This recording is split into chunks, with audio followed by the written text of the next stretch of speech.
Fala pessoal, beleza pura? Nós aqui novamente, Papel de Pão. E hoje, nosso time aqui, eu, Gustavo, Vinícius, Jones e Rafa Cobate, para conversarmos a respeito de escândalo e pedra de tropeço. Então, nós vamos nessa.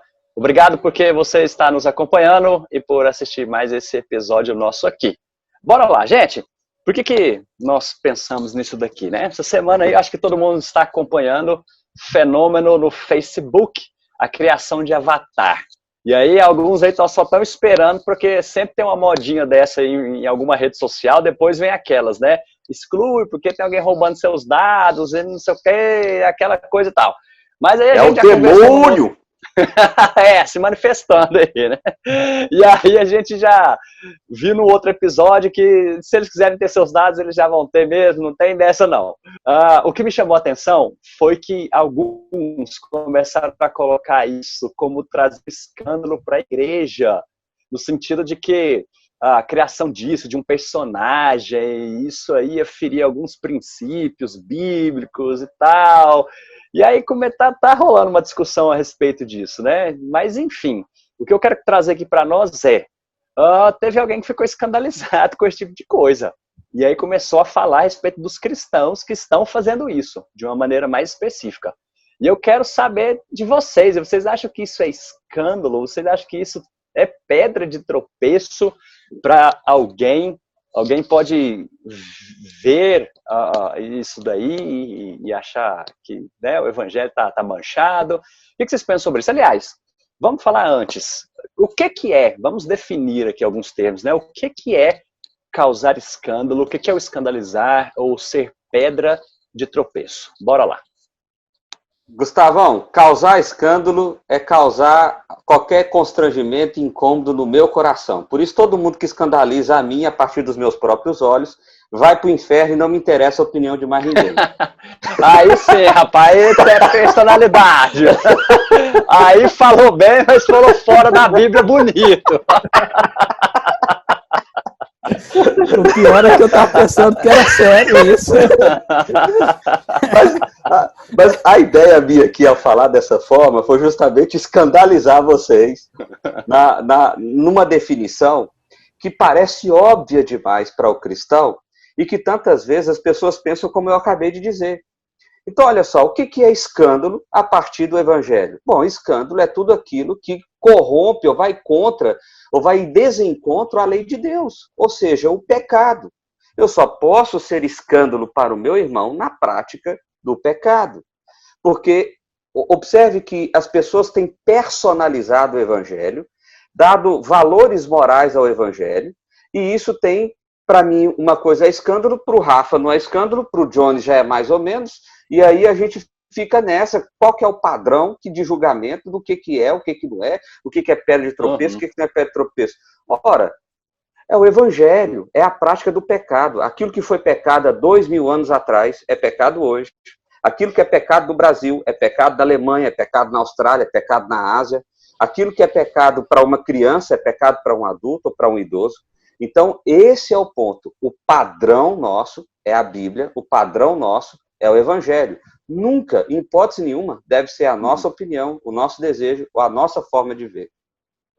Show. Eu queria ouvir dos outros aí também, se vocês concordam com isso, mas lançar um outro ingrediente nessa história aí, mas e o aspecto cultural? O evangelho ele é negociável, nós sabemos disso. Mas quando a gente entra para o aspecto cultural, isso também não deveria ser levado em conta? Quanto à questão da cultura, creio que não deve ser considerado. A gente deve tirar do evangelho tudo aquilo que é cultural e entender as nossas diferenças culturais. Eu não estou dizendo que a gente tenha que desrespeitar a cultura de determinado local, etc. e tal. Não é isto. Nós somos seres que são culturais, nós temos cultura, mas é uma coisa gritante. Vou dar um exemplo, sou rondoniense. Lá em Rondônia, sinuca, por exemplo, é algo totalmente pecaminoso. Aqui em Goiás, pelo menos nos acampamentos, não estou dizendo ir a um bar jogar sinuca, mas nos acampamentos sempre tem uma mesa ali de sinuca onde os jovens jogam. E isso... Não acredito, meu irmão. Em Rondônia, Vou nesse acampamento teu, não. Não, o pior é quando os pastores vão jogar sinuca e a gente percebe que eles são bons, né? Significa que o passado foi... Ô, Jones, eu gostei desse exemplo aí, estou te interrompendo, vamos pensar aqui, os nossos jovens estão nos ouvindo, os adolescentes estão nos ouvindo, e ele vai falar lá pro pai dele o quê? Fala, tá vendo? O pessoal lá disse que eu posso jogar uma sinuca. Mas como que a gente acha equilíbrio nisso, então? E acaba que a gente ainda não definiu, o Vinícius começou aí, eu quero ouvir mais ainda essa definição de escândalo, pedra de tropeço, mas o que você falaria para um jovem, um adolescente que está nos ouvindo para achar equilíbrio em toda essa situação? Eu acho importante, dentro daquilo que o Jones colocou, estabelecer padrões e estabelecer, na verdade, alicerces, né? O que é pecado é pecado. Pecado está tipificado nas Escrituras. A lei está lá, são 5 livros lá da lei que estabelecem muito bem o que é certo e errado dentro da lei moral de Deus. Tudo que se desenvolve em relação até o cristianismo está ali na lei. Ela não mudou. A lei é a mesma. O Novo Testamento não tirou o peso e o valor dessa lei. Ela está ali e o mundo será julgado por essa lei. Então isso não muda. E aí, eu vou pegar o exemplo que o Jones colocou. Você não tem lá na lei, não jogará sinuca. Né? Então, o que é pecado está muito bem estabelecido ali. A gente não precisa sair disso, a gente precisa, na verdade, entender essa lei. Agora, nós entramos num aspecto que é subjetivo. Tem certas questões que você, a partir da lei, vai julgar o que é certo e errado diante da cultura e da circunstância que você vive. E aí que entra a questão da maturidade. Você falou uma palavra muito importante aí, Gustavo, equilíbrio. E esse equilíbrio, ele não vem a partir da liderança da igreja, ele não vem a partir do julgamento de outro, esse equilíbrio vem a partir do Espírito Santo que habita cada um de nós. Até porque essa lei não tem poder mais de condenação sobre nós. Ela tem poder de orientação para os cristãos. Sim. Mas, Rafa, talvez então eu possa alegar que se eu estou fazendo determinada coisa e o Espírito Santo, diante do que você me disse aí, e o Espírito Santo não está me incomodando, então eu posso fazer. Teoricamente, de acordo, inclusive, com Martinho Lutero, é a consciência. E aí que está o aspecto do cristão no seu relacionamento com Deus. A igreja existe para trazer essa convivência em comunidade e alertar aqueles que possivelmente estão em engano. Tá? Rafa, eu perguntei isso, e eu acho que é o que o Vinícius vai falar aí agora, porque eu creio também que a questão do Espírito Santo, claro, nós entendemos isso, né? Porém, envolve muita questão de maturidade. E aí, quando a gente pega alguns textos bíblicos aí falando exatamente sobre isso, né, do escandalizar e tudo, cita lá os termos utilizados, o débil, o fraco na fé, e aquele que já tem uma longa carreira, né? Eu creio que a gente consegue encontrar equilíbrio nisso daí, trazendo a questão de maturidade cristã também, porque senão pode ter alguém aí que está chegando à fé agora, e para ele tudo é possível, né? Ele ainda não tem esses parâmetros, falando, pode deixar que o Espírito Santo vai me guiar. Mas eu acho que isso tem a ver com maturidade. Só para complementar o que você falou, antes de passar para o Vini, porque senão eu posso ficar mal entendido, tá? O que você disse sobre a questão da maturidade, basicamente é esse equilíbrio, é essa proximidade, tanto que você vai ganhando com o tempo. E você vai ter condições de entender o que é certo e errado. Ezequiel vai falar que a nova aliança, ela desenvolve no coração do ser humano ao ponto de que a lei não será necessária mais porque ela está impressa no coração. Tá? Então, basicamente, esse é o alvo do cristão. Esse é o alvo de todo crente. Entretanto, vai haver erros nesse caminho. É dessa luta que Paulo fala quando ele diz lá em Romanos 7, da luta contra a carne. Esse é o processo da santificação. Tá? Então, show de bola. A lei é a lei. As circunstâncias devem ser julgadas a partir da lei, pelo Espírito Santo, agindo em cada um de nós. Deixa eu só fazer um arremate, só para responder a pergunta dos adolescentes. Os adolescentes, quando chegarem aos pais, qual é o conselho? Escutem os seus pais. É os seus pais que vão decidir isso. Excelente. Boa. Excelente ter colocado isso, Jones. Gostei. Boa, Jones. Boa. Dê um like minha aí, filha. Gustavo. Ô, filho, deixa eu te cortar, moço. Hoje todo mundo tá te cortando aqui, né? Cara, porque isso que o Jones falou, Essa semana eu fui procurado a respeito disso, né? Um rapaz que me perguntou sobre baralho, o que eu achava sobre isso. Aí, do nada, ele me perguntou isso, eu falei, cara, isso aí deve ter algum contexto, né? Ele tá me perguntando, me conta a história, por que você tá chegando nessa pergunta aqui? Aí ele falou, porque joga e os pais são contra, mas ele joga com a turma de conhecidos e tal, e aí jogar tranquilo já não tava legal, e começaram a apostar, mas era tudo amigo, a maioria era tudo da igreja e tal, e aí eu falei, cara, agora eu entendo. Então, né, foi exatamente nesse ponto aí, a Bíblia não traz, não jogue baralho. Mas tem princípios, eu acho que é isso que vocês estão falando, existem princípios que são inegociáveis, nos quais direcionam a gente para isso, né, para entender essa questão. E eu falei, cara, primeiro é honrar seu pai e mãe, seus pais, tudo bem, pode ser que você ainda precise conversar com eles, mostrar biblicamente, porém eles são contra. E aí entra essa questão, honra, desonrar pai e mãe é pecado. Desonrar pai e mãe é pecado. Pois é. Exatamente esse é o contexto. Aí os caras começam a questão de gestão de tempo, gestão de dinheiro, e o dinheiro nem é deles, é o pai que dá, e olha o que eles estão fazendo. Então acho que segue nesses princípios aí que ajudam bastante. Foi um excelente conselho esse daí. Fala, Vinícius! Aleluia! Bom, eu vou tentar arrematar aqui alguma coisa do que cada vez que alguém for dando opinião vai passando um negócio diferente na cabeça. Mas eu acho que existe um critério objetivo para a gente não ficar muito subjetivo no que é o sentido do Espírito Santo, do que é ser guiado pelo Espírito Santo. Porque eu tenho muita preocupação com isso, que as pessoas, eu sinto paz, então tá tudo certo. Às vezes não. Às vezes não, às vezes o pecado é tão forte no seu coração que ele trouxe paz. Então, só para tentar deixar uma situação aqui mais objetiva. O Espírito Santo nos guia, e a partir do momento que nós nos enchemos dele, esse é o conselho de Paulo, quando ele vai dizer lá em Efésios, então nós precisamos nos encher do Espírito Santo, que significa buscar a ele de maneira ativa nesse processo, intencional nesse processo. Buscar o Espírito Santo significa se aproximar de Deus, conhecer da palavra de Deus, e então ser guiado por essa palavra. A partir do momento que eu sou um cristão genuíno e verdadeiro, o meu desejo, a minha vontade, a minha vida serve o propósito de glorificar o Senhor. E o grande problema do cristianismo que eu vejo hoje é essa briga moral. É certo, é errado, pode, não pode, é pecado, não é pecado? Meu amigo, eu vivo para a glória de Deus, eu deveria viver para a glória de Deus, então os dilemas deveriam ser diferentes. Isso glorifica o nome do Senhor? Isso honra o Senhor? Isso cumpre o propósito para o qual eu fui chamado? E aí talvez a gente seria melhor guiado pelo Espírito Santo do que ficar tentando achar brecha na lei.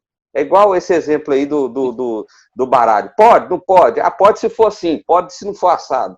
Pode se tiver sinuca no acampamento, se tiver em casa já não pode. Pode se não... Peraí, meu amigo, eu preciso ter um propósito claro de servir ao meu Senhor e viver para a glória do meu Senhor, de forma que eu possa pegar algo que é moralmente aceito, como beber refrigerante, e tornar isso pecado. Sim. Então, esse é o problema. Então, nós precisamos ser mais objetivos do que subjetivos. Objetividade é buscar o Senhor, buscar entender a palavra do Senhor, buscar ser cheio do Espírito Santo do Senhor, para então ser guiado por esse próprio Espírito. Show, excelente. E diga, Jones. Só um comentário, né? O Rafa falou sobre a lei está aí, os 5 primeiros livros, e eu sei que uma crítica que é possível já aparecer dos comentários aí do nosso vídeo não, mas a gente não vive a época da lei, a gente vive a graça, a lei do amor. Tudo bem, vamos pensar aí na lei do amor. Nós vivemos a lei do amor, o grande mandamento é amar o próximo, mas como você ama o próximo? Né? Não matando ele, não roubando, não desejando as coisas dele, honrando pai e mãe. Uai, mas isso daqui já estava escrito em outro livro, né? Aonde? Lá na lei mosaica. Então, a lei do amor, ou a lei do Espírito Santo, é, na verdade, o conduzir do Espírito aquilo que ele já nos ensinou na lei mosaica sobre os princípios morais. Claro que nós não estamos dizendo aqui que a questão dos sacrifícios nós vamos fazer e tal. Não, isso realmente passou, que Cristo é o sacrifício perfeito. Mas não matar, não roubar, não mentir, isso tudo está no Antigo Testamento e isso tudo é repetido no Novo Testamento. Excelente, show de bola. É bem importante a gente perceber nessa discussão nossa que a gente está numa gangorra. Se a gente puxa muito para um lado, quem vai ouvir a gente, eles estão falando que a gente pode fazer tudo. Se a gente puxar muito para o outro lado, eles estão dizendo que você tem que ter regrinhas na sua vida de uso e costume para poder agradar a Deus. Seremos acusados de legalistas. Exatamente. Ou nós somos... Ou libertinos. Ou libertinos, exatamente. Então, esse é o... Ou dos dois. Da mesma frase a pessoa fala os dois. Bando de hereges, isso que vocês são. Mas só para tentar explicar, por que a gente chega nesse ponto de ficar discutindo esses detalhes, que para mim são detalhes dentro da vida cristã, porque o que tem que se observar é a cruz de Cristo e não se tal coisa é certo ou errado. Porque a gente confunde, dentro do nosso processo da salvação, a ideia da redenção em Cristo e a santificação no Espírito. Deixa eu tentar explicar isso daí. A gente tem na nossa mente, no nosso coração, principalmente pelo espírito católico do brasileiro, de que nós temos que agradar a Deus para alcançar a bênção dele. E aí o cara tenta fazer o que é certo para agradar a Deus, o que é certo para agradar a Deus, para ter uma justificativa diante de Deus. Ao fazer isso, ele está tendo uma atitude extremamente egoísta e, consequentemente, não está agradando a Deus. Tá? Então, só para começar por aí. A santificação não leva à salvação. O trabalho de fazer as coisas corretas diante de Deus não vai te salvar. Tá? A santificação ela é um processo posterior à salvação. Você já está salvo, redimido em Cristo Jesus pela ação do Espírito Santo. Glória a Deus. Agora a pergunta é, para que então, raios, serve a santificação? Se a gente já está salvo. Uhum. Aí eu vou para Paulo, lá em Coríntios, quando ele diz que a consciência do outro é o objetivo.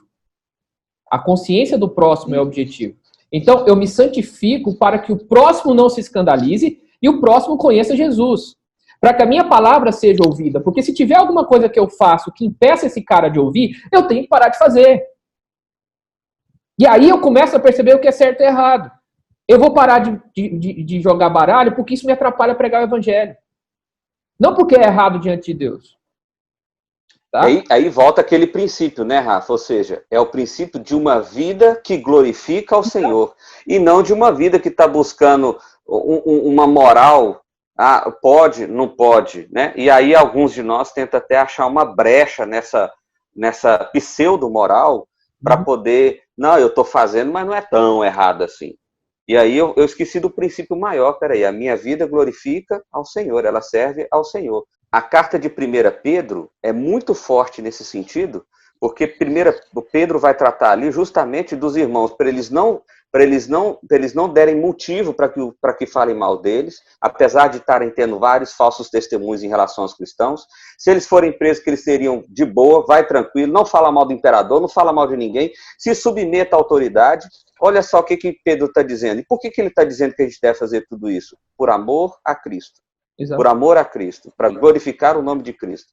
Então, só que aí, Rafa, entra uma coisa que é legal, porque é o seguinte, aqui nós estamos falando de um aspecto de maturidade cristã. E infelizmente, o que eu vejo hoje nas igrejas? O que eu vejo hoje é o seguinte, de repente, um irmão não é maduro o suficiente, ou ainda não entendeu o evangelho de forma tão profunda, ou não é cheio o suficiente do Espírito, para abrir mão de um desejo seu, que é certo, moralmente falando, em prol do outro, porque escandalizaria o outro. E aí algumas pessoas pegam esse exemplo e dizem o seguinte, tá vendo? Esse irmão aí é pedra de tropeço. Não, peraí. Eu posso dizer que esse irmão não é maduro o suficiente, eu posso dizer que esse irmão ainda precisa crescer na fé, mas daí dizer que ele está num ato pecaminoso não sendo pecado, só porque me escandalizou, é outros 500. O problema é que o cara que acusou precisa ser maduro também, para chegar na pessoa e falar, cara, vem cá, vamos mudar algumas atitudes, vamos andar em conjunto, vamos mudar a sua forma de ser para alcançar fulano de tal, para entender quem Jesus Cristo é. Não, a primeira coisa que ele faz é apontar o dedo e diz, você é pedra de tropeço. Maldito, endemoniado, fica fazendo avatar no Facebook. Avatar é coisa do diabo. diabo. E aí a gente vai encontrar exatamente Paulo falando sobre isso, né? Cuidado com o julgamento e tudo mais, né? Exatamente nesses textos que falam a respeito do escândalo, do tropeço. Gente, nós estamos falando muito aqui a respeito de equilíbrio, de maturidade, de crescimento. Eu já pergunto para vocês, como então nós alcançamos, eu sei que já foi falado um pouco, mas como nós alcançamos maturidade cristã? Deixa eu preciso só fazer um apanhado aqui. É legal porque essa discussão, ela se estendeu assim em vários assuntos e é importante a gente fazer algumas diferenças. Por exemplo, o Rafa está falando sobre uma santificação em prol da anunciação do evangelho para não ser escândalo ao incrédulo. Mas nós iniciamos falando um escandalizar-se entre irmãos, digamos, eu cristão com outro irmão cristão, e um escândalo que aconteceu entre nós, entre irmãos, não entre um crente e um incrédulo. Então, entre o incrédulo, realmente, nós precisamos entender o contexto do incrédulo e levar o evangelho, e não apenas pelas palavras, mas também através das nossas atitudes. Agora, num contexto de irmão, né, isso é interessante, porque o argumento inicial do Vinícius foi que nós só somos escândalo na prática do pecado. E eu concordo com o Vinícius nesse sentido, que nós somos escândalo na prática do pecado, e nós vemos isso muito, por exemplo, na pessoa de Jesus, que Jesus comia com os pecadores e era motivo de escândalo para os judeus, né? E logo depois é dito por Paulo, em 1 Coríntios, capítulo 1, versículo 23, que o evangelho é escândalo para os judeus, nesse sentido, a diferença que Jesus trouxe ao contexto do judaísmo foi motivo de escândalo, de fato. Mas nós vemos logo em seguida, em 1 Coríntios capítulo 8, Paulo falando sobre o escandalizar o irmão. Escândalo é induzir o irmão a pecar aqui nesse texto, né? É o ser pedra de tropeço mesmo, né? Essa é aquela pedra que o irmão tropeça e cai. E ele está falando no contexto de carne contaminada.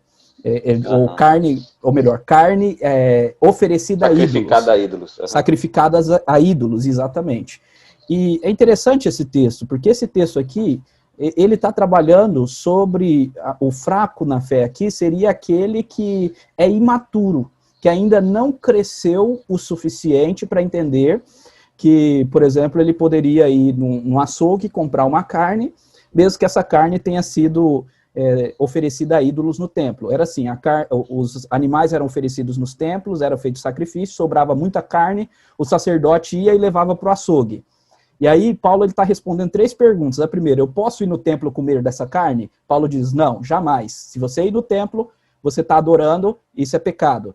Segunda pergunta, eu posso comprar no mercado? Paulo diz, não tem nada a ver, pode comprar. Saiu do contexto do templo, a carne não tem poder em si, então pode comprar.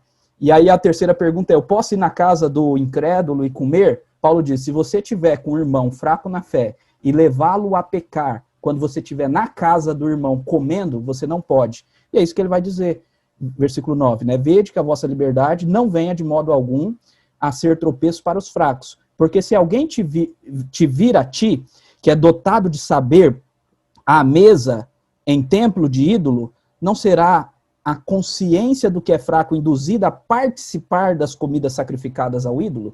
Então aqui deixa claro que escândalo é induzir alguém a fazer algo que para ele é, no caso, errado. E, nesse sentido, é necessária a maturidade.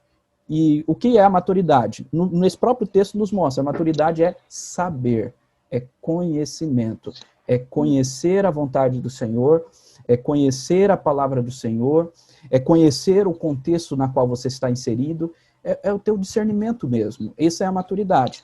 E, nesse caso, para esse irmão fraco na fé. É totalmente diferente com Romanos 14, que lá nós vemos um irmão que diz que não pode comer, mas é um irmão acusando, né?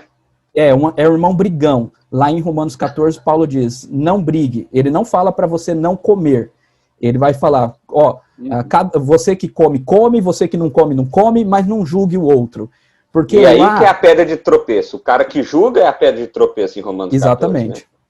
Lá não é esse irmão fraco que é induzido a pecar. Lá é aquele irmão que não vai ser induzido a pecar, mas discorda veementemente e quer brigar com o irmão que não tem problema algum, quer brigar contra isso. Ele não vai cometer o pecado, mas ele é um irmão brigão, quer convencer o outro de que isso está errado. Ou seja, Jones... Aquela pessoa de hoje, Jones, que fica no Facebook o dia inteiro, procurando o que o outro irmão está fazendo de errado, o que o irmão... Eu conheço até pastor que está fazendo isso, sabe? O cara começa a bisbilhotar as igrejas dos outros, começa a bisbilhotar a pregação dos outros, começa a bisbilhotar a programação que está acontecendo ali, só para dizer, olha que escândalo do evangelho. É o irmão de Romanos 14. E Paulo está dizendo, você é a pedra de tropeço, não o outro lado de lá. É. A gente tem que zelar pelo bom... pela simpatia do mundo em relação à igreja, no sentido de mostrar o seguinte, a nossa igreja é uma igreja que anda em conjunto, um só batismo, um só Senhor, um só Deus. Então, assim, a gente precisa entender que nós estamos caminhando para o alvo que é Cristo Jesus. O Jones colocou uma coisa que o Vinícius já pensou no exemplo, eu também, porque isso é muito evidente. Saiu a moda do Avatar agora, já saiu um monte de pastor e irmãos nossos criticando e descendo a lenha que Avatar é um negócio da doutrina hindu e tal. Todo mundo sabe disso. Agora, por que vai ficar pesquisando esses elementos para problematizar, para trazer intriga, para trazer dúvida na cabeça dos irmãos? Esse não é o problema da igreja, gente. O problema da igreja não é pôr Avatar no Facebook, não. Uhum. É interessante a gente pegar que é importante, sim, a gente ter discernimento, né? E o ponto que nós estamos falando de equilíbrio aqui, novamente, para a gente não ser acusado aqui de nenhum extremo nem outro, é que nós estamos falando justamente esse equilíbrio. Não tem problema ali você sondar todas as coisas, né? De tentar discernir o que está acontecendo ao seu redor. Porém, tem coisas que são essenciais, importantes, outras nem tanto para a caminhada cristã, né? E o problema é que é uma falta também de entendimento, só esse comentário sobre o Avatar, né? Uma falta de entendimento do uso comum do termo Avatar. Se o termo teve origem a uma cerimônia religiosa hindu, vários outros termos da língua brasileira também tiveram origem em cerimônias. Agora, o termo Avatar, num contexto de mídias, num contexto de internet, significa um boneco que você se representa nas mídias, né? Por exemplo, num jogo, você tem o seu avatar, que é aquilo que te representa ali. E por aí vai.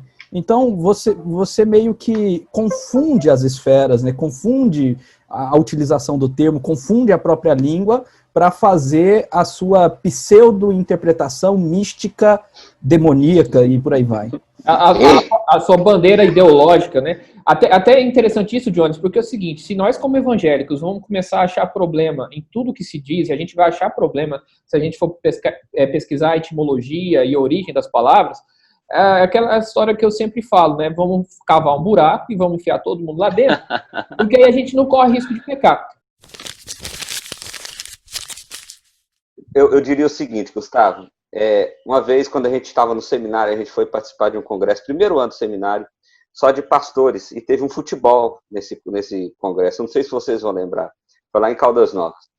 Uhum. E aí, nesse futebol lá, tinha um pastor muito habilidoso, jogando e tal, e etc. E um outro pastor lá, meio zagueirão, ficou muito nervoso com aquele pastor habilidoso. E aí o zagueirão desceu a mutamba no habilidoso, e aí passou mais um pouco, outra batida, e passou mais um pouco, e eu me lembro que eu estava ali de fora, olhando aquela cena, e falando, gente, esse negócio aqui vai dar errado. E eu confesso que como seminarista ali, primeiro ano de seminário, a gente tem uma visão ainda muito romântica das coisas, aquilo trouxe um certo escândalo para o meu coração, no sentido de, poxa, o que esses caras estão fazendo aqui? Só tem pastor aqui, e um deles está tentando matar o outro. Então, o ponto que eu acho que a gente tem que pensar é o seguinte, quando a gente pensa no fraco, no débil, naquela pessoa que precisa, ou mesmo no não cristão, todas as minhas ações devem servir para refletir a Cristo, todas elas. Se você tiver isso no coração, meu irmão, dificilmente você vai ser pedra de tropeço. E se ainda assim alguém te acusar disso, fique com o coração em paz, porque possivelmente o acusador é que está sendo pedra de tropeço. Então, a lógica do Evangelho é essa, viva para a glória de Deus, expresse a glória de Deus, para que assim a glória de Deus passe por você através de outros. Amém. Eu creio que assim, com esse comunicado aí, nesse conselho, nós já podemos partir para o nosso encerramento aqui. A não ser que alguém queira fazer alguma palavra aí brevíssima para nós encerrarmos aqui. Tchau! Essa palavra é ótima. Gente, muito obrigado por terem nos acompanhado até aqui, nesse bate-papo, nessa conversa. Nós estamos à disposição de vocês. Que Deus os abençoe e até a próxima. Valeu, gente!